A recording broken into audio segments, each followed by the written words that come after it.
أعوذ بالله من الشيطان الرجيم.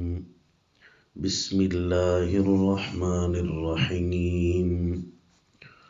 قل يا أهل الكتاب تعالوا إلى كلمة سواء بيننا وبينكم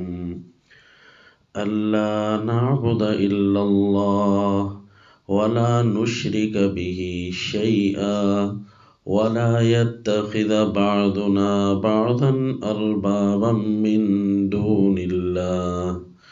فإن تولوا فقولوا اشهدوا بأننا مسلمون. وصلی اللہ علی النبی الکریم. سورہ آل عمران آیت نمبر 64. قل یا اہل الکتاب تعالوا الی کلمۃ،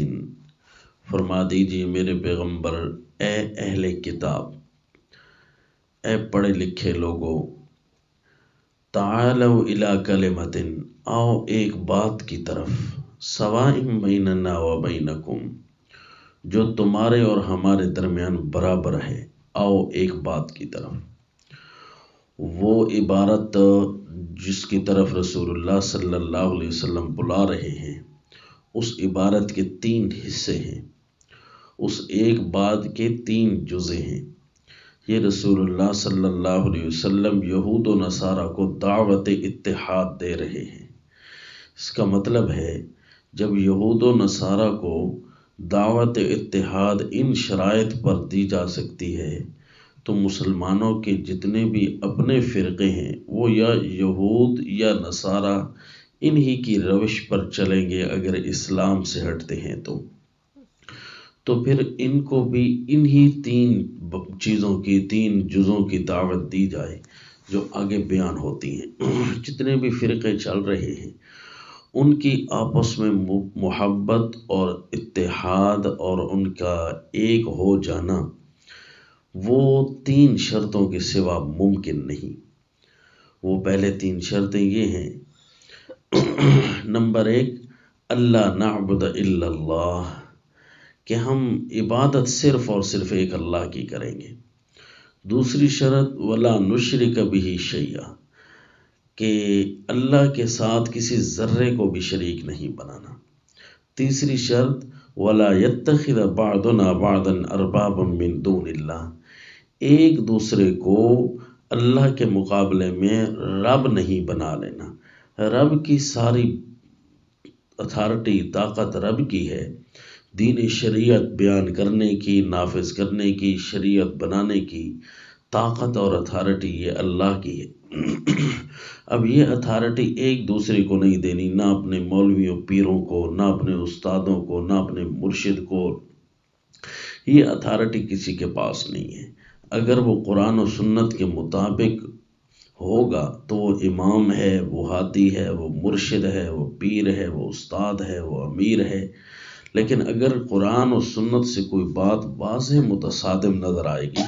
تو ہم اس کو کہیں گے بھائی آپ غلط ہیں، چاہے استاد ہو چاہے مرشد ہو، کیونکہ اتحاد صرف اور صرف تب رہے گا جب ایک اللہ کے بن کر رہیں گے۔ جب شریعت بنانے والے ہو گئے تو پھر اس وقت اتحاد نہیں ہوگا۔ یہ یا اہل الکتاب کا لفظ جو ہے یہ مولوی اور پیروں کے لیے، یعنی پڑھے لکھے طبقہ کے لیے استعمال ہوتا ہے قرآن میں جہاں بھی ہے۔ یا اہل الکتاب، اے مولوی اور پیرو، اے پڑھے لکھے لوگوں، آؤ اتحاد کرتے ہیں۔ اب یہ اتحاد ہر ایک کے ساتھ ہو سکتا ہے اگر کوئی ان 3 شرطوں کو مانے دل و جان سے، اس کے اندر کوئی بھی ان کا وائرس نہ ہو، کوئی بھی ذرا سا بھی اگر کمزوری آ گئی، تھوڑا سا بھی انہوں نے اس کے اندر کمزوری دکھائے، سمجھو شرط اتحاد ٹوٹ چکی ہے، چاہے وہ ایک دوسرے کے ساتھ میز پر بیٹھے رہیں یا نہ بیٹھیں، چاہے اکٹھی کانفرنسیں کریں یا نہ کریں، چاہے وہ اکٹھے سٹیجوں پر بیٹھیں یا نہ بیٹھیں۔ یہ اتحاد کے زنجیر تب بنائے جا سکتے ہیں جب ان ساری شرطوں پر کسی ایک میں بھی کوئی کمزوری، کوئی وائرس نہ ہو۔ اس لیے فرمایا تعالوا الی کلمۃ سواء بیننا، ایک ایسے کلمے کی طرف آؤ جو تمہارے ہمارے درمیان برابر ہے، کیا مطلب ہے برابر کا؟ تفسیر المعانی میں ہے لا یختلف فیہ التوراۃ والانجیل والقرآن، تورات، انجیل اور قرآن بھی اس بات میں اختلاف نہیں رکھی۔ تمہاری کتابوں میں بھی یہ لکھی ہے کہ یہ جو 3 شرطیں ہم بیان کرنے والے ہیں یہ واقعی صحیح شرطیں ہیں، ان میں کوئی زیادتی نہیں ہے۔ اللہ نعبد الا اللہ، پکار صرف اور صرف اللہ کی کریں گے۔ اب بہت سارے فرقے اس بات سے نکل جاتے ہیں کہ وہ غیر اللہ کی پکار بھی کرتے ہیں اور اس کو کہتے ہیں کہ ہماری توحید پر بھی فرق نہیں آتا۔ اب جو غیر اللہ کی پکار کرتا ہو یا فلاں مدد کہنے کو کسی بھی صورت میں جائز سمجھ رہا ہے، جہاں اللہ کو پکارنا ہے وہاں غیر اللہ کو اگر کسی بھی صورت میں اس نے پکار دیا تو بس یہ پہلی شرط سے ٹوٹ گیا، اب اس کے ساتھ اتحاد نہیں ہو سکتا۔ اتحاد اور مل بیٹھنا، صرف ایک میز پر اکٹھے ہو جانا اور ایک کانفرنس میں صرف ویو بنا لینا، وہ ڈسپلے پر اپنے آپ کو لگا دینا، یہ اتحاد نہیں، بلکہ وہاں سنت سیدنا ابراہیم علیہ السلام کے اللہ نے ہم پر لاگو کی ہے کہ اس وقت تم یہ کہو جس طرح سورہ الممتحنہ میں ہے کہ لوگوں بدا بیننا و بینکم العداوۃ والبغضاء ابدا، تمہارے ہمارے درمیان اس مسئلے میں، دین کے مسئلے میں یہ بغض اور عداوت رہے گی، کوئی محبت نہیں ہو سکتی، حتیٰ تؤمنوا باللہ وحدہ، حتیٰ کہ تم ایک اکیلے اللہ پر ایمان لے آؤ، بس تمہاری ہماری صلح ہو سکتی ہے، تو اس کے علاوہ صلح ممکن نہیں۔ جس طرح کہ رسول اللہ صلی اللہ علیہ وسلم نے خوب اسی طرح اعلان فرمایا، پوری سورۃ الکافرون اسی پر ہے، قل یا ایھا الکافرون سے آخری آیت میں ہے لکم دینکم ولی دین، اپنا اپنا دین ہے بھائی، اتحاد ہو ہی نہیں سکتا یہ شرط اگر نہیں ہے تو، صرف یہی ہے پکار پکار پکار، پوری سورت پکار کے لفظ پر ہے، لا اعبد ما تعبدون ولا انتم عابدون ما اعبد ولا انا عابد ما عبدتم ولا انتم عابدون ما اعبد لکم دینکم ولی دین۔ جب میں جس اللہ کو پکارتا ہوں اس اللہ کے ساتھ تم غیر اللہ کو پکارتے ہو تو پھر میں کیسے کہہ سکتا ہوں کہ تم میرے ہو یا ہم تمہارے ہیں؟ یہ نہیں ہو سکتا۔ اللہ نعبد الا اللہ، بلکہ سورہ زمر میں تو ہے وَإِذَا ذُكِرَ اللَّهُ وَحْدَهُ اشْمَأَزَّتْ قُلُوبُ الَّذِينَ لَا يُؤْمِنُونَ، یہ جو لا یؤمنون ہیں یعنی یہ جو مومن نہیں ہیں، جب یہ ذکر توحید سن لیں تو ان کے دل سکڑنے لگ جاتے ہیں، اندر غصہ آنے لگ جاتا ہے۔ اسی طرح سورہ زمر کے بعد سورہ المومن میں ہے کہ رب کریم دن قیامت ان کو فرمائیں گے کہ لمقت اللہ اکبر من مقتکم انفسکم اذ تدعون الی الایمان فتکفرون، جب تمہیں ایمان کی طرف بلایا جاتا تھا، عقیدہ فطرت عقیدہ توحید کی طرف بلایا جاتا تھا تو تمہیں بڑا غصہ آتا تھا، تو اسی طرح آج اللہ کا غصہ تم پر بڑا تیز ہے، لمقت اللہ اکبر من مقتکم۔ سورہ المومنون میں ہے کہ جنتی جب جنت میں جائیں گے تو اللہ تعالیٰ فرمائیں گے انی جزیتہم اليوم بما صبروا انہم هم الفائزون، کہ انہ کان فریق من عبادی یقولون ربنا آمنا، جہنمیوں کو اللہ فرمائیں گے کہ دنیا میں میرے بندوں کی ایک جماعت تھی جو صرف اور صرف میں اللہ پر ایمان لانے کو کا کہتے تھے، اور تم ان کو مذاق بنا لیتے تھے، تم ان کو گستاخ بنا لیتے تھے، تم ان کو گھٹیا ترین سمجھ لیتے تھے، آج میں نے ان کو جنت کے بالا خانوں میں جگہ دے دی ہے، انی جزیتہم اليوم بما صبروا، کیونکہ وہ ڈٹ کر رہے انہم هم الفائزون، وہ کامیاب ہو جائے، وہ کامیاب ہو گئے۔ اللہ نعبد الا اللہ، یہ جو لوگ کہتے ہیں نا کہ رسول اللہ صلی اللہ علیہ وسلم نے فرمایا میرے بعد خطرہ نہیں ہے کہ تم شرک کرنے لگ جاؤ، تو بھائی وہ ان لوگوں کو کہا جو ان لوگوں کے لیے فرمان مبارک ہے جو لوگ فطرت توحید پر پکے راسخ ہو چکے ہیں کہ اب انہیں کوئی گمراہ نہیں کر سکے گا، یہ خوف نہیں ہے کہ کوئی گمراہ تمہیں کو کرے گا، اتنے پختہ دلائل سے میں تمہیں توحید سمجھا چکا ہوں، ورنہ یہ مطلب نہیں ہے کہ کوئی جان بوجھ کر بھی شرک نہیں کر سکے گا، اس سے طاقت بھی سلب ہو جائے گی، نعوذ باللہ، نہیں، جو ضد میں آ کر، جو اپنی پیٹ کی خاطر مسئلے چھپا کر اور سچے قرآن کی آیتوں سے اعراض کر کے جو شرک کیا باتوں کی طرف جاتے ہیں ان کے لیے بھی حدیث ہے۔ رسول اللہ صلی اللہ علیہ وسلم نے فرمایا لَتَتَّبِعُنَّ سُنَنَ مَنْ قَبْلَكُمْ، تم اپنے سے پہلے لوگوں کے بالکل طور طریقوں کے پیچھے جاؤ گے، جس طرح یہود و نصارہ ہو گیا۔ صحابہ نے پوچھا یہود و نصارہ مراد لے رہے ہیں؟ آپ نے فرمایا تو ہاں میں یہی مراد لے رہا ہوں، اس کے علاوہ کون ہے؟ یعنی تم یہود و نصارہ کی طرح ہو جاؤ گے۔ یہود و نصارہ نے کیا کیا؟ شرک ہی تو کیا تھا نا، جس کے لیے یہی آیت سورہ آل عمران آیت نمبر 64 نازل ہو رہی ہے کہ یہ یہودیوں کے ساتھ عیسائیوں کے ساتھ مناظرہ ہو رہا تھا۔ وفد نجران کا عیسائیوں کا آیا ہوا تھا اور اللہ کے نبی نے فرمایا تعالوا الی کلمۃ سواء بیننا وبینکم الا نعبد الا اللہ۔ اسی طرح شاہ روم قیصر روم شاہ ہرقل، اس کے پاس اللہ کے نبی نے جب خط دعوت کا بھیجا تھا تو وہاں بھی یہی شرط رکھی تھی، یا اہل الکتاب تعالوا الی کلمۃ سواء بیننا وبینکم الا نعبد الا اللہ۔ یہ شرطیں اللہ کے نبی نے یہود و نصارہ کے ساتھ رکھی، تو وہ بعد والے لوگ بھی اگر یہود و نصارہ کی روش پر چلنے لگ جائیں تو شرک تو ہوگا۔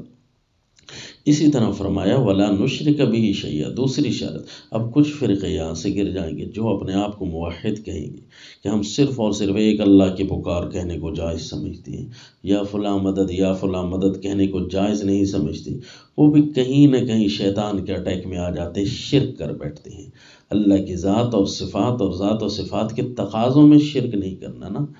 تو یہ موحدین کم از کم اور نہیں تو محبت نبی صلی اللہ علیہ وسلم میں آ کر غلو کرنے لگ جائیں گے کہ اللہ کے نبی دنیا سے رخصت ہو گئے، اب وہاں اللہ ہی ہماری پکارے سننے والا ہے، لیکن وہاں رسول اللہ صلی اللہ علیہ وسلم کے سامنے جا کر کہیں گے استشفاء، سفارش کریں گے، جی ہماری سفارش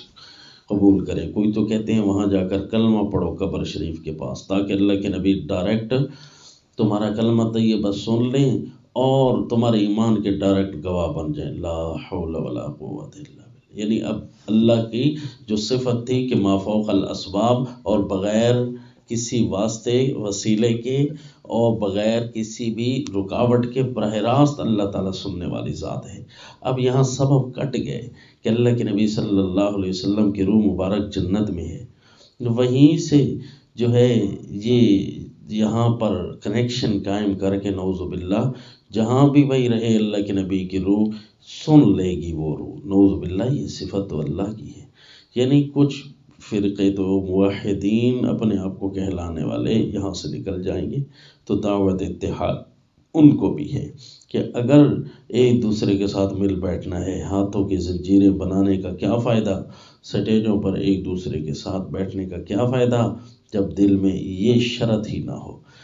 شیئن کا لفظ ہے نا، لا نشرک بہ شیئن، اس کا مطلب اس شے کو ڈھونڈنا ہے کہ وہ شے ہمارے اندر پائی تو نہیں جاتی۔ یہ کہیں نہیں آیا کہ نبی صلی اللہ علیہ وسلم نے فرمایا ہو تم میری قبر پر درود پڑھنا تو میں سنوں گا، یہ کسی بھی صحیح روایت میں نہیں۔ مزے کی بات یہ ہے کہ وہ فرقے جو یہ کہتے ہیں کہ آپ صلی اللہ علیہ وسلم بھی اسی طرح روح نہ ہونے کے باوجود، سبب نہ ہونے کے باوجود سنتے ہیں، وہ بھی کہتے ہیں یہ روایت کا راوی ٹھیک نہیں ہے۔ حیرت کی بات یہ ہے کہ اس کے باوجود بھی ایک فرقے کی بنیاد بن جاتی ہے۔ تو یہ دوسری شرط ہے، اس سے بہت سارے گر جائیں گے، لیکن دعوت اتحاد دینی تو ضروری ہے، ان کی منت سماجت کر کے کہ ہم ایک دوسرے کے ساتھ تب مل سکتے ہیں جب یہ شرط بھی پوری کر لو، ورنہ اللہ نے ہمیں دعوت اتحاد کا ہمیں اللہ نے حکم نہیں دیا، ورنہ تو وہ ہے سیدنا ابراہیم علیہ السلام کا اعلان ہے کہ اللہ نے تو وہاں البغض للہ کا حکم دیا ہے۔ اب کچھ فرقے اگلی شرط سے گر جائیں گے، وہ یہ ہے کہ وَلَا يَتَّخِذَ بَعْضُنَا بَعْضًا أَرْبَابًا مِّن دُونِ اللَّهِ، مولوی اور پیروں کو اللہ کے مقابلے میں رب نہیں بنا لینا، یعنی حلال اور حرام کی اتھارٹی ان کے پاس نہیں۔ تفسیر مدارک میں ہے لا نطیع احبارنا فیما احدثوا من التحریم والتحلیل، ہمارے احبار اور رہبان، ہمارے مولوی اور پیر ہم ان کی اتباع نہیں کریں گے کہ جو انہوں نے حلال اور حرام اپنے ہاتھ میں رکھ دیا ہے، نعوذ باللہ۔ حلال اور حرام کے اختیار ان کے پاس نہیں ہے۔ مولوی اور پیر جو دین کی تشریح کرے بس وہی ہوگی، نہ وہ دین تو بنانا ہوا۔ اصل دین تو وہ ہے جو رسول اللہ صلی اللہ علیہ وسلم نے بیان فرمایا ہے۔ دیکھیں امام اعظم ابو حنیفہ رحمہ اللہ کی بھی تقلید میں، یہ اعتقاد میں اور نص کے مقابلے میں، قرآن و سنت کے مقابلے میں ان کی تقلید کو بھی کوئی جائز نہیں سمجھتا۔ کسی عالم نے نہیں لکھا، وہ بھی فروع میں،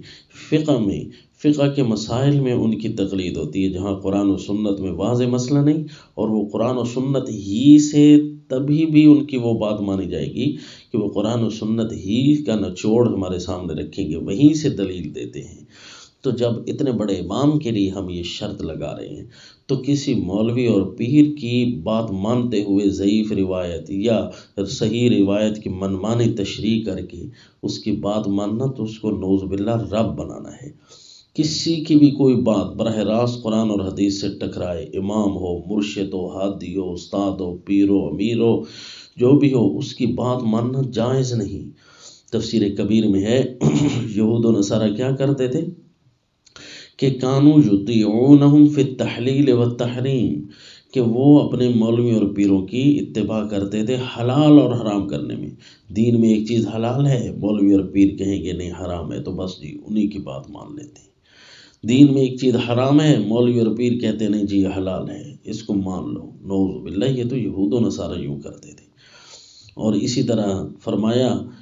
اس کا یہ مطلب بھی ہو سکتا ہے کہ کانوا یسجدون لاحبارہم، کہ وہ اپنے مولوی اور پیروں کو اپنے پیروں کے سامنے جا کر سجدے کرتے تھے، نعوذ باللہ۔ تو فرمایا یہ تو رب کا درجہ دینا ہے، رب کا درجہ نہ دینا۔ عیسائیت گزارنے والے حضرت عدی رضی اللہ تعالی عنہ جب شرف صحابیت سے مالا مال ہوئے تو پوچھا، اللہ کے نبی قرآن میں ہے کہ عیسائیوں نے اپنے مولوی اور پیروں کو رب بنا لیا تھا، ہم نے عیسائیت گزاری تو ہے، وہاں رب تو ہم نے نہیں بنایا تھا۔ اللہ کے نبی فرماتے اچھا یہ بتاؤ کہ اگر ایک مسئلہ کتاب اللہ انجیل میں لکھا ہوتا اور دوسرا مسئلہ تمہارا مولوی بتا رہا ہوتا، اس کے مقابلے میں تم انجیل پر عمل کرتے تھے یا اپنے مولوی کی بات پر؟ کہنے لگے جی بات تو مولوی کی مانتے تھے، بے شک لکھا ہوتا ہم کہتے بھئی اس کو سمجھ نہیں آئی نعوذ باللہ۔ تو اللہ کے نبی نے فرمایا یعنی کتاب اللہ کے مقابلے میں تم نے مولوی کی بات مان لی، تو یہی تو رب بنانا ہے نا۔ تو سیدنا عدی رضی اللہ تعالی عنہ کو اس وقت سمجھ آئی۔ تو اسی طرح بہت سارے فرقے یہاں سے گر جائیں گے۔ اب ایک صحیح حدیث پڑھی ہوئی ہے اور اس حدیث کی نعوذ باللہ منمانی تشریح کر کے اس حدیث کی پوری تخریج، جانچ پرکھ، اس کے روات، اس کے سیاستہ کے سارے امام اس روایت کے بارے میں کیا کہتے ہیں، یہ سوچے بغیر بس اپنے فرقے کا کوئی مولوی کہہ دے کہ اس کا یہ مطلب ہے، تو اس کا مطلب یہ ہے کہ تم نے نبی کی اتباع نہیں کی، پھر مولوی اور پیر کے کہنے پر تم نے اس روایت کو اپنے طرف موڑا اور یوں جا کر اتباع کی۔ تو یہ تو مولوی اور پیر کو رب بنانا ہے، نہیں رسول اللہ صلی اللہ علیہ وسلم کی بات بھی ماننی ہے، کیونکہ اللہ کے نبی نے ہی رب کی تشریح، رب کے دین کی تشریح اللہ کے نبی نے ہی ہم تک پہنچائی ہے۔ تو جب نبی صلی اللہ علیہ وسلم کو ہم رب نہیں بناتے تو مولوی اور پیروں کو رب بنانا بھی جائز نہیں ہے۔ اس لیے نبی صلی اللہ علیہ وسلم کی کوئی بات ہو تو وہ اپنے اللہ کے دین کی تشریح کر رہے ہیں، تو ان کی بات کی خوب جانچ پرکھ ہو، کہیں راویوں کے ہاتھ تو نہیں چڑھ گئی بات، کہیں کسی ضعیف راوی نے تو کام نہیں بگاڑ ڈالا، کہیں کسی سے بھول تو نہیں ہوئی کھڑی۔ علامہ ابن تیمیہ رحمہ اللہ رفع الملام عن ائمۃ الاعلام نامی کتاب میں لکھتے ہیں کہ کسی بھی عالم اور مرشد اور ہادی اور امام کے اوپر فتوے نہ لگا دینا کہ یہ نبی کی حدیث نہیں مان رہا، بلکہ دیکھنا کہ وہ جو نبی کی حدیث تم پڑھ رہے ہو اس کی پوری تم نے جانچ پرکھ کر رکھی ہے، تو عین ممکن ہے کہ اس کی جو ہے جانچ پرکھ میں تمہارے اوپر فرق آ چکا ہو۔ یہ بھی ممکن ہے کہ کوئی وہ خدا تو نہیں ہوتا، اس سے بھول بھی تو ہوئی کھڑی۔ خود علامہ ابن تیمیہ رحمہ اللہ سے اگر کسی مسئلے میں بھول ہو جاتی ہے تو اس کا یہ مطلب نہیں ہے کہ بس جی انہی کی بات کو پکا کر لیں۔ امام اعظم سے، کسی بھی مرشد سے، کسی بھی ہادی سے، کسی بھی استاد سے اگر کوئی بھول ہوئی کھڑی ہوتی ہے تو وہ شریعت چونکہ اس نے بنائی تو نہیں ہے، اب اس کی بھول کا اگر پتہ چل جائے تو پھر صاف بندہ بتا دیتا ہے کہ جی ان سے یہاں بھول ہوئی ہے۔ کئی کتابیں ایسی ہوتی ہیں کہ جس سے بھول ہو جاتی ہے مصنف سے، تو اس کو زندگی میں پتہ تک نہیں چلتا، بعد والے آ کر وہ بتا دیتے ہیں کہ جی ہاں ان سے یہ تسامح ہوا کھڑا ہے۔ اس تسامحات پر بھی کئی کتابیں موجود ہوتی ہیں۔ تو اس لیے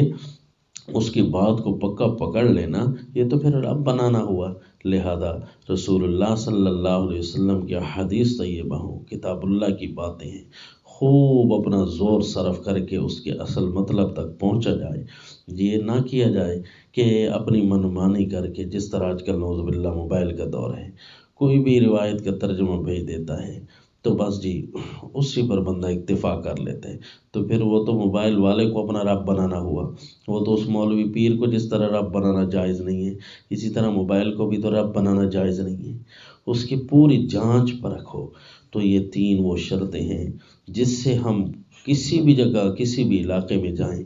تو ہمارا یہی زور ہوگا کہ ہم جہاں بھی کسی کے ساتھ مل بیٹھیں گے محبتیں دلی جتائیں گے۔ ظاہری محبت تو منافق کرتا ہے، دل کی محبتیں کریں گے تو ان تین شرطوں پر جو اتفاق کرتا جائے گا اس کے ساتھ اتفاق ہونا شروع ہو جائے گا، چاہے اس کا نظم بے شک الگ ہی کیوں نہ ہو۔ اور کوئی بھی ذرا سا بھی ان تین شرطوں میں کمزوری دکھائے گا کسی بھی عنوان سے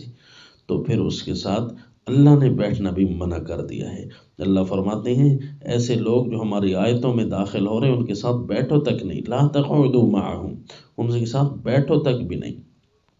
بیٹھنا صرف ان کے ساتھ ہے وَاصْبِرْ نَفْسَكَ مَعَ الَّذِينَ يَدْعُونَ رَبَّهُمْ بِالْغَدَاةِ وَالْعَشِيِّ، جو صبح و شام اپنے اللہ کو پکارتے ہیں۔ وَاتَّبِعْ سَبِيلَ مَنْ أَنَابَ إِلَيَّ، جو اپنے اللہ کی طرف انابت کرے صرف اسی کی بات ماننی ہے، ورنہ دوسروں کے ساتھ بغض و عداوت کا حکم دیا سیدنا ابراہیم علیہ الصلوۃ والتسلیم کی سیرت کو بیان کر کے۔ لہذا ایک محبت اللہ کے لیے رکھنا جس طرح فرض ہے، اسی طرح ایک اللہ کے لیے بغض رکھنا بھی فرض ہے۔ الحب للہ والبغض للہ وما علینا الا